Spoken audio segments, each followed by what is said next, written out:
যারা খেয়ে ফেলেছো সিগারেট, গাঁজা, ইয়াবা, বিয়ার, টিকটিকির লেজ, ঘাম।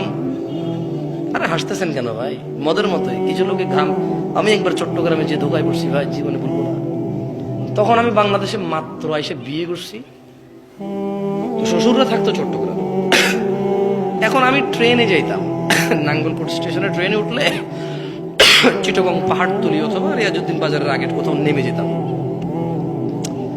তো এখন আমি যেহেতু শ্বশুর বাড়ি যাবো, আপেল টাপেল তো নিয়ে যায়, আপনি নিয়ে যান না। এরকম কর্নেল হাট ওখানকার আগের বাজার। তো কর্নেল হাটের একটা ফুট ওভার ব্রিজ আছে, যারা আপনারা চিটাগং গেছেন দেখছেন হয়তো। এখন আমি বাংলাদেশে মাত্র নতুন আসছি, দেশ এত চিনি না বুঝি না, পুরো বাংলাদেশের কোথাও আমি ঘুরি নাই। শ্বশুররা ওখানে থাকে বিধে আমি বাড়ি থেকে চিটাগং যাই আসি, আর বাংলাদেশের কোথাও আমি ভয়েও যাই না। কেমন চিনি না, যাবো কেন?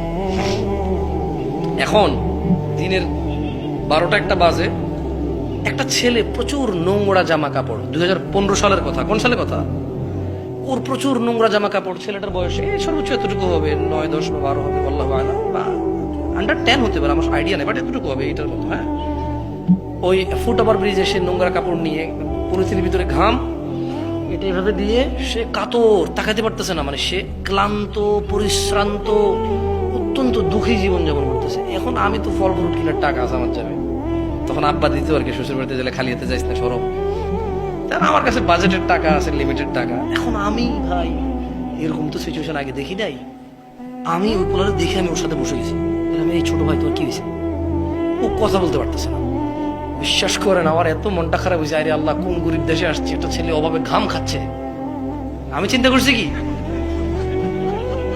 ওয়াল্লাহ আল্লাহ সাক্ষী, আল্লাহ সাক্ষী, আমি তো জানি যে নেশা, হিরোইনের নাম শুনছি, এগুলা মদ খায় নাম শুনছি, আল্লাহ সাক্ষী ওয়াল্লাহি। আমি এখন হয়তো এটা কৌতুকের মতো করে বলতেছি, কারণ আমি এখন নিজে বুঝে গেছি আমার এত খারাপ লাগতেছিল।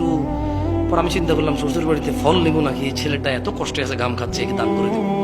আমি বুঝতেছিলাম না, সিদ্ধান্তহীনতায় ভুগতেছিলাম। পর আমি আমার যাবে যা ছিল সব কটা টাকা, যা কটা টাকা ছিল, রিক্সা ভাড়া রাইয়া, তো আমি ওরে সবগুলো টাকা দিয়ে আমি চিন্তা করলাম, শুয়ে বুঝছেন কাতরাচ্ছিল তো, বুঝছেন, ও তো ঘাম খাচ্ছে, এটা যে নেশা আমি তো জানি না। ও তো ঘামের গ্রান নিচ্ছিল, কেমন ওই যে জুতার যে আঠাগুলো, এগুলা আমি তো জানি না জিনিসটা। এখন আমি ওরে এই টাকাগুলো দিয়ে আমি খালি হাতে চলে গেছি শ্বশুর বাড়ি। তো আমার সম্বন্ধী, ওনার সাথে আমার বেশ ভালো সম্পর্ক, মাশাআল্লাহ। আল্লাহ সহজ করুন, আল্লাহ দূর করে দিন, এবং আল্লাহ আল্লাহ আল্লাহ হেফাজত করুন, আশ্রয় দিন শয়তানি বদমাশি থেকে। তো এখন আমি ওনার বললাম যে ভাই, এটা তো শরমের কথা,